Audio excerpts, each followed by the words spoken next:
बिस्मिल्लाहिर्रहमानिर्रहीम। नाज़रीन अस्सलाम वालेकुम। मैं हूं आपका मेज़बान साबिर शाकिर वफाकी दारुल हुकूमत इस्लामाबाद से कुछ ताज़ा तरीन ख़बरें हैं। सबसे अहम ख़बर, पाकिस्तान के ख़िलाफ़ एक खूनी जंग का आगाज़ किया गया है। पाकिस्तान के दुश्मन दोबारा से इकट्ठे हो रहे हैं और पाकिस्तान पे हमलावर हैं। ये ख़बर मैं आपको इन डिटेल दूंगा।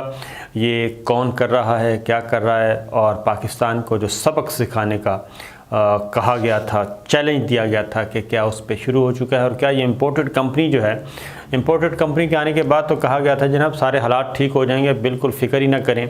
तो इस पे भी आते हैं, लेकिन सबसे पहले कुछ ख़बरें ले लें, क्योंकि एक सरकारी तौर पे एक वफ़द जाना है सऊदी अरब। बहुत अच्छी बात है। सऊदी अरब हमारा बहुत ही अच्छा दोस्त है पाकिस्तान का, इसमें कोई 1% भी शुबा नहीं है। लेकिन शहबाज शरीफ साहब वज़ीर आज़म वो क्या कर रहे हैं, उन्होंने एक पूरे का पूरा जनाब काफ़िला तैयार किया और उसमें बहुत ज़्यादा लोग तो उनकी फैमिली के ही थे, कुछ दोहा से, कुछ लंदन से, कुछ कहीं से। लेकिन उन्होंने क्या किया, सरकारी तौर पे उसमें शामिल करने की कोशिश की। जो इत्तेहादी जमात हुक्मरान इत्तेहाद है, क्योंकि है भी तो 14-15 जमातें हैं, उन सब को शामिल करने की कोशिश की और इसमें दावत दी गई कि आएँ जी आप भी करें। और पहली आवाज़ जो आई है वो अवामी नेशनल पार्टी की तरफ से आई है, उनको खराज तहसीन पेश करना चाहिए। और उन्होंने सरकारी ख़र्चे पर उम्रा करने से माजरत कर ली है। उसकी रीज़न मैं आपको बता दूं, ये सरकारी ख़र्चा क्या होता है। सरकारी ख़र्चा नहीं है, ये मेरे और आपके पैसे हैं, हम टैक्स देते हैं और हर आदमी टैक्स देता है। ये ज़हन में रखिएगा, सिर्फ मैं नहीं, हर गरीब आदमी जो है वो भी टैक्स दे रहा होता है। कैसे दे रहा होता है, जो फ़ोन आप इस्तेमाल करते हैं, सिम, और जो कॉल कर रहे होते हैं उस पर टैक्स लगा हुआ है। आप वो कौमी ख़जाने में दे रहे होते हैं और आपने कॉल करनी है, आप कोई चीज़ ख़रीद रहे हैं, चाय की पत्ती ख़रीद रहे हैं, चीनी ख़रीद रहे हैं, उस पर भी ड्यूटी लगी हुई है, उस पर भी टैक्स लगा हुआ है। आप दूध ख़रीद रहे हैं, ये जो पैकेट्स वाले, और किराना स्टोर पे जाते हैं, ये सारी जो आप ख़रीदते हैं उस पर टैक्स है और वो आप इनडायरेक्ट टैक्स दे रहे होते हैं। तो ये हमारा पैसा होता है, आपका पैसा होता है, और ये जाता है कौमी ख़जाने में। कौमी ख़जाने से फिर ये आगे अल्लो तल्लो में ख़र्च होता है। साबिक़ हुकूमत ने इस पे बैन किया हुआ था, लेकिन अब दोबारा क्योंकि पुरानी हुकूमत, पुराना पाकिस्तान वापस आ चुका है, एक भारी भरकम डेलीगेशन जाने की कोशिश। और अवामी नेशनल पार्टी अमीर हैदर ख़ान होती, उन्होंने बाकायदा तौर पे सोशल मीडिया पे आके उन्होंने कहा कि ANP ने सरकारी उम्रे पर जाने से माजरत कर ली है और वज़ीर आज़म के मशहूर हैं, उन्होंने उम्रा की अदायगी की दावत दी। और उन्होंने कहा कि कौमी यकजहती के तौर पे दौरा सऊदी अरब को कद्र की निगाह से देखते हैं, लेकिन सरकारी सतह पर उम्रे की अदायगी हमारी रिवायात नहीं है। और उन्होंने अमीर हैदर होती ने यह भी कहा कि दीनी फरीज़े की अदायगी इनफरादी अमल है, वो अदा करते हैं, करते रहेंगे, और हम अल्लाह के घर पे हाज़िरी दे चुके हैं और इंशाल्लाह दोबारा मौका तो दोबारा भी हाज़िरी देंगे, लेकिन सरकारी उम्रे के लिए नहीं जाएंगे।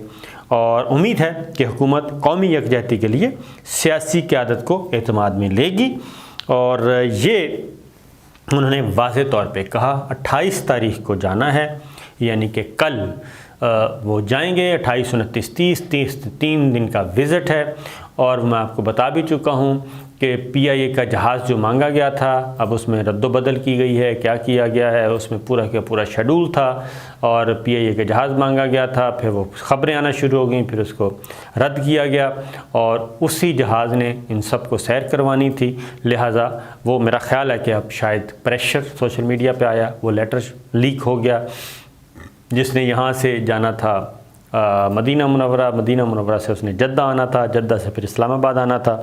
ये एक पूरी कहानी है। अब उसको ये भी कहा जा रहा है कि ये जाली ख़त है, लेकिन ये जाली ख़त, उसमें सारी चीज़ें कॉन्फिडेंशियल भी लिखा हुआ है। खैर बहरहाल, लेकिन ANP ने जी बहुत अच्छी बात की है और उन्होंने ये काम नहीं किया। लेकिन बाकी सरबराहान जो हैं उन्होंने अभी तक माजरत नहीं की। इत्तलात यही हैं कि वो जाएंगे। उसके बाद आते हैं अगली, बिलावल भुट्टो जरदारी साहब, उनके बारे में जी, वो आज वज़ीर ख़ारजा के तौर पे सामने आएंगे। उन्होंने हल्फ़ उठाना है वज़ीर ख़ारजा के तौर पे। पीपल्स पार्टी की CC ने इजाज़त दे दी है कि आप जाएं और शहबाज शरीफ साहब के वज़ीर ख़ारजा बन जाएं। उसमें फिर शहबाज शरीफ साहब बिलावल भुट्टो जरदारी जो हैं वो बतौर वज़ीर ख़ारजा दौरा सऊदी अरब करने के भी ख्वाहिशमंद हैं और हो सकता है वो शहबाज शरीफ साहब के साथ ही जाएं बतौर वज़ीर ख़ारजा। अगली ख़बर वो ये है कि चूँकि मरीम नवाज़ साहिबा भी जाना चाह रही हैं और मरीम नवाज़ साहब के पासपोर्ट की वापसी से मुताल्लिक जो दरख्वास्त थी ये एक अच्छी मस्बत रुझान है जी। 3 बेंच बनाए गए। पहला बेंच बनाया गया लाहौर हाई कोर्ट का और उन्होंने इनकार कर दिया, माजरत कर ली, क्योंकि मरीम नवाज़ साहिबा की पासपोर्ट की वापसी का दरख्वास्त है कि पासपोर्ट वापस किया जाए। वो जाना चाह रही हैं सऊदी अरब उम्रे की अदायगी के लिए, लिहाजा पहला बेंच बनाया गया। तो ऑनरेबल जजेस ने माजरत कर ली। उन्होंने कहा कि इसके लिए जी आप पुराना बेंच सुने जिसने पहले फ़ैसला किया हुआ है। उसके बाद फिर एक और बेंच बनाया गया जस्टिस बाकर अली नजफ़ी साहब की सदारत में, लेकिन उनके साथ एक और ऑनरेबल जज थे, उन्होंने भी माजरत कर ली और उन्होंने कहा कि मैं ये केस नहीं सुन सकता और लिहाजा वो बेंच भी टूट गया, दूसरा बेंच भी टूट गया। फिर तीसरा बेंच बनाया गया जस्टिस फ़ारूक हैदर और जस्टिस असजद घुराल की पर मुश्तमिल 2 रुकनी बेंच बनाया गया और वो बेंच भी टूट गया क्योंकि जस्टिस असजद घुराल ने माजरत कर ली कि ये मैं मुकदमा नहीं सुन सकता। इस तरीके से 3 बेंच जो हैं वो तहलील हो चुके हैं और 3 बेंच जो हैं उन्होंने इनकार किया, माजरत की कि हम ये मुकदमा नहीं सुन सकते कि मरीम नवाज़ साहिबा की दरख्वास्त है कि पासपोर्ट दिया जाए।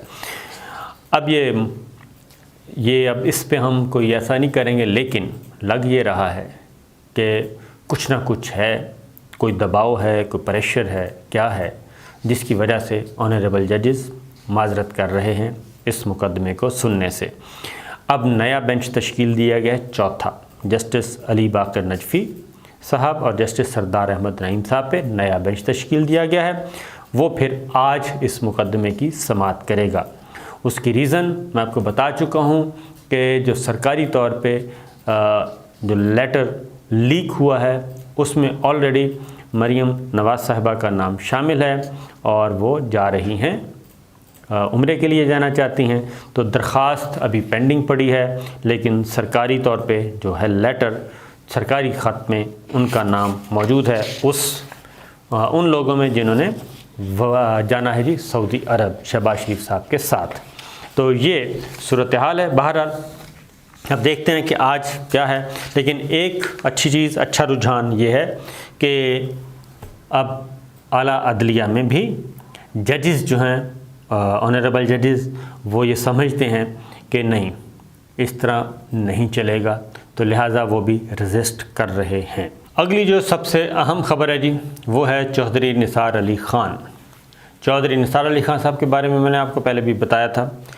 अब ख़बरें दोबारा आ रही हैं कि चौधरी निसार अली ख़ान पाकिस्तान तहरीक इंसाफ को ज्वाइन करेंगे और पाकिस्तान तहरीक इंसाफ में शमूलियत इख्तियार करेंगे और उनसे मुलाकातें वज़ीर आज़म इमरान ख़ान जो कि साबिक़ हो चुके हैं उनसे मुलाकातें उनकी हुई थीं और हमने ख़ुद पूछा था, वज़ीर आज़म इमरान ख़ान जब थे उनसे पूछा था कि जनाब आपकी चौधरी निसार अली ख़ान साहब से कोई मुलाकात हुई, तो उन्होंने कहा था कि जी बिल्कुल मेरी मुलाकात हुई, बल्कि मैंने ही ये सवाल पूछा था और साथ हसन अयूब साहब थे उन्होंने भी ये पूछा था, तो उन्होंने तस्दीक कर दी थी वज़ीर आज़म और हाउस में मुलाकात जब हमारी हुई थी कुछ अर्सा पहले, तो उन्होंने कहा था कि मुलाकातें होती रहती हैं चौधरी निसार अली ख़ान साहब से, तो मेरी मुलाकात कुछ हफ्ते पहले भी हुई है। फिर दूसरी साइड पे चेक किया गया कि चौधरी निसार अली ख़ान साहब क्या कहते हैं। उनकी तरफ से एक खामोशी इख्तियार की गई थी उस वक्त, लेकिन मुलाकात हुई थी और ख़ामोशी का मतलब भी ये होता है। चौधरी निसार अली ख़ान साहब अपने हलके में मुतहर्रिक हो चुके हैं और इम्कान नहीं बल्कि तयक्कुन की हद तक हम कह सकते हैं कि चौधरी निसार अली ख़ान पाकिस्तान तहरीक इंसाफ ज्वाइन कर रहे हैं, क्योंकि उन्होंने ये कहा था कि मैं जब ये ख़त्म हो जाएगा सिलसिला इक़्तिदार वाला, क्योंकि उस वक्त बड़ी बहस चल रही थी, तहरीक आत्म-ए-इत्माद का भी शुरू होगा था, तो उन्होंने कहा था कि इस वक्त मैं अगर ज्वाइन करूँगा तो ये कहा जाएगा कि मैं इक़्तिदार के लिए पाकिस्तान तहरीक इंसाफ ज्वाइन कर रहा हूँ या कोई पंजाब में रोल लेना चाहता हूँ, लिहाजा उन्होंने उस वक्त ये कह दिया था। अब दोबारा से राब्ते मुस्तहकम हो चुके हैं। चौधरी निसार अली ख़ान शामिल हो रहे हैं पाकिस्तान तहरीक इंसाफ में और अगला इलेक्शन, अगले इंतखाबात चौधरी निसार अली ख़ान PTI से लड़ेंगे। इसमें उनके इमरान ख़ान साहब से राब्ते मौजूद हैं और दीगर। और फिर एक और बात भी जहन में रखिएगा, चौधरी निसार अली ख़ान साहब जो हैं वो अस्करी हलकों में भी एक मुअस्सर आवाज़ रखते हैं। अब चौधरी साहब इधर आते हैं तो उसका नतीजा क्या होगा, मुस्तकबिल में उनको क्या रोल मिलेगा, ये इम्पॉर्टेंट है। दूसरा ये कि ग़ुलाम सरवर ख़ान साहब का क्या होगा।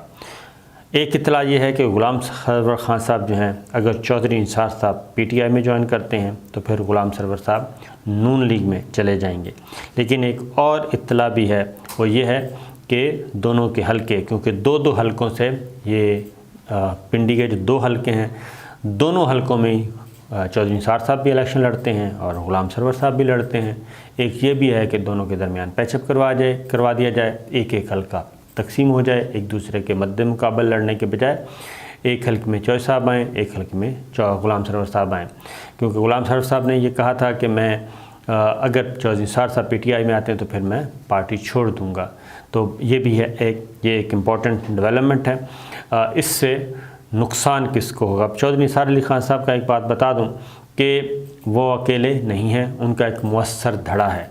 नून लीग के अंदर भी उनकी आवाज़ मुअस्सर थी और अब अगर वो आ जाते हैं तो फिर वो पूरे का पूरा पिंडी डिवीज़न जो है यहाँ पे वो एक अपना उनकी है, जिससे इसके अलावा बाकी भी और मुस्लिम लीग नवाज़ के अंदर भी इस वक्त बहुत सारे जो लोग हैं, ख़ास तौर पे राजपूत फैमिली के, उनके साथ भी उनके राब्ते काफ़ी हैं। और इसलिए चौधरी निसार अली ख़ान साहब अगर ये आ जाते हैं इन हालात में तो ये एक बहुत बड़ा मैसेज होगा पाकिस्तान तहरीक इंसाफ के लिए, बहुत बड़ा पॉजिटिव साइन होगा। नून लीग के लिए नुकसान होगा क्योंकि चौधरी निसार अली साहब शहबाज शरीफ साहब के बहुत अच्छे ताल्लुकात हैं, लेकिन इस वक्त क्योंकि मुस्लिम लीग नवाज़ जो है वो चौधरी शहबाज शरीफ साहब के बजाय मरियम सफदर साहिबा की तरफ और नवाज़ शरीफ साहब के ज़्यादा कंट्रोल में है। और चौधरी निसार साहब के ताल्लुकात शहबाज शरीफ साहब के तो अच्छे हैं, लेकिन इतने अच्छे नहीं हैं कि शहबाज शरीफ साहब डट जाएंगे मुस्तकबिल में चौधरी निसार के लिए अपना और नवाज़ शरीफ साहब से और मरियम सफदर साहिबा को फेस, उनको ज़रा चैलेंज करेंगे। तो लिहाजा ये एक अहम ख़बर है। फिर इसके साथ साथ एक और ख़बर भी सुन लें और वो ये है कि अगले आर्मी चीफ़ के बारे में ख़बर आई है कि अगला आर्मी चीफ़ कौन होगा और कैसे अपॉइंट किया जाएगा। शहबाज शरीफ साहब ने कल गुफ्तगू की है सहाफ़ियों से बंद कमरे में और कैमरे के अलावा। तो नए आर्मी चीफ़ की तैनाती से मुताबिक उनसे पूछा गया कि जनाब नया आर्मी चीफ़ कब और कैसे लगाया जाएगा।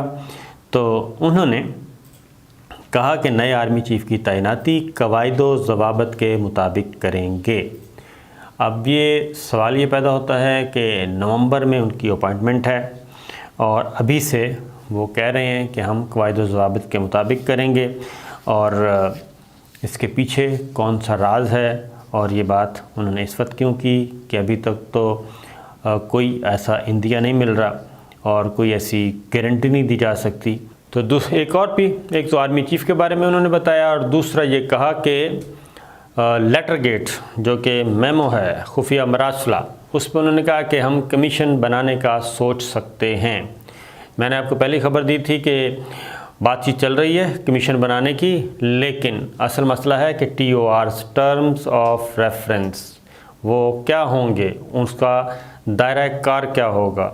क्या ऐसा तो नहीं है कि कमीशन बनाने के बाद जो खुफिया मरासले की कहानी है ये कहीं से कहीं निकल जाए और फिर किसी के भी इख्तियार में न रहे।